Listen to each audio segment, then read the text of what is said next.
Hello. Christmas will be different for many of us this year, but what if it was banned altogether? In 1647, a man called Oliver Cromwell did ban Christmas. There were riots in the streets, and many people were put in prison for defying the government and the soldiers and celebrating Christmas as they had always done. This is a story about that time. It's called The Rebellious Plum Pudding, and it's by Geraldine McCaughrean. Can you imagine how it would be if Christmas weren't allowed? If it were against the law? If you were put in prison for saying Happy Christmas? There was such a time. Gloomy men dressed in black ruled the country without smiling, and Christmas itself was made an outlaw. No services at church, no holidays from work, no feasts or parties, and the town crier shook his handbell and went through the streets shouting, "No Christmas, no Christmasing, no Christmas by order of the law." Soldiers went from house to house searching for disobedient Christmases.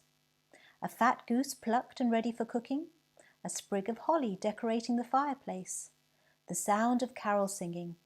They were all of them reason enough for the soldiers to break down the door and drag a family away to prison. As you can imagine, the prisons were very full. A lot of people absolutely refused to do without Christmas. They hid their goose in the loft, they sang their carols in the fields and woods, or in soft voices when no one was near, and they whispered to their neighbours through the walls, "A Merry Christmas to you, neighbour." But there was one thing that was extremely hard to hide, and that was the smell of a plum pudding cooking. Christmas isn't Christmas without a plum pudding, but a pudding takes a long, long time to cook, and there's no keeping that lovely steam under the lid of the pan. So, what's that delicious smell creeping between Mrs. Baker's shutters? Plum pudding? Away with her to prison. What's that delectable smell curling out of the smithy's stable? Plum pudding? Clap him in jail. That's why, when soldiers turned into Market Lane with a crunch, crunch of boots in the snow, Mr. Tinker said to his children, "Quick, quick, we must hide the pudding. The pudding must be got rid of." It was hot, hot, hot. They burnt their fingers getting it out of the pan.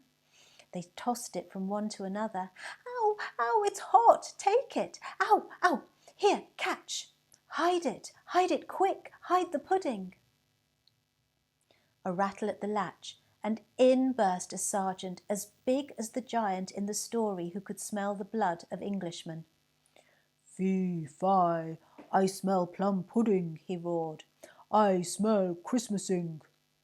But the Tinkers only blinked at him, all licking their fingers, and they said, "Plum pudding?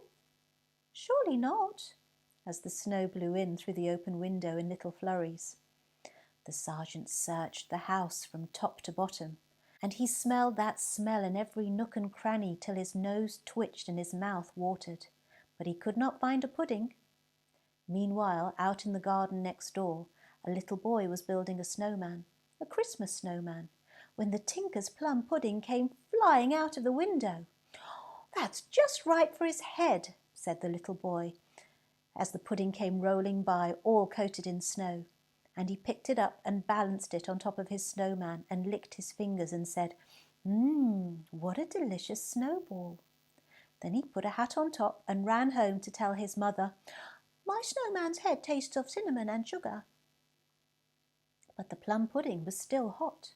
It melted the snow underneath it, and away it rolled again, out of the garden and down the street. "A ball!" shouted a milkmaid to her sister, and they put down their buckets and rushed to have a game, a Christmas game of catch. The ball was slippery and heavy, and when they licked their fingers they said, a delicious football." When the plum pudding flew past the window of the schoolroom, everyone inside threw down their slates and chalk and ran out into the street to join in the game. Even the schoolmaster joined in. It was Christmas after all, and no one ought to work at Christmas law or no law. One thing led to another, and soon there were people dancing and people singing carols too.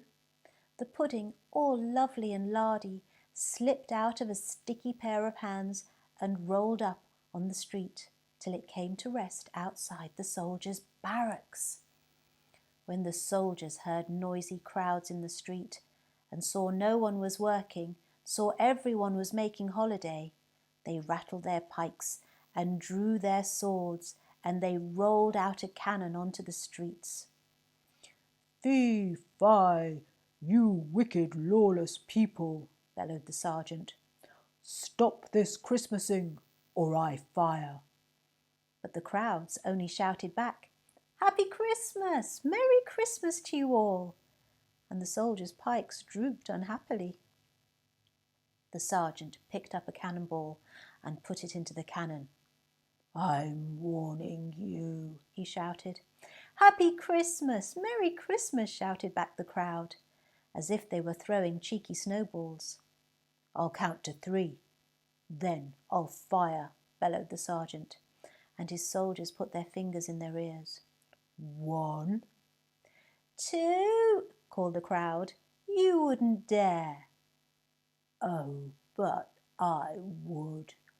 3. Bang went the cannon. The street fell silent and filled up with smoke. Then the smoke cleared. The crowd stood where it had before, picking pieces of cannonball out of their hair and off their faces and clothes.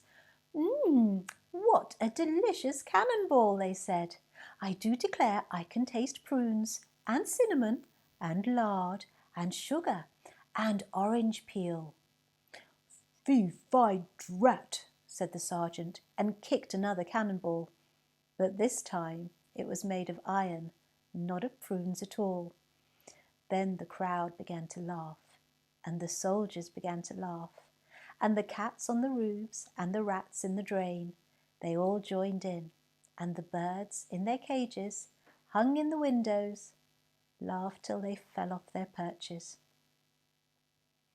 Someone wheeled out a barrow of oranges, and Mr. Tinker pushed up his window and passed out cups of hot punch to women and men, soldiers and children alike.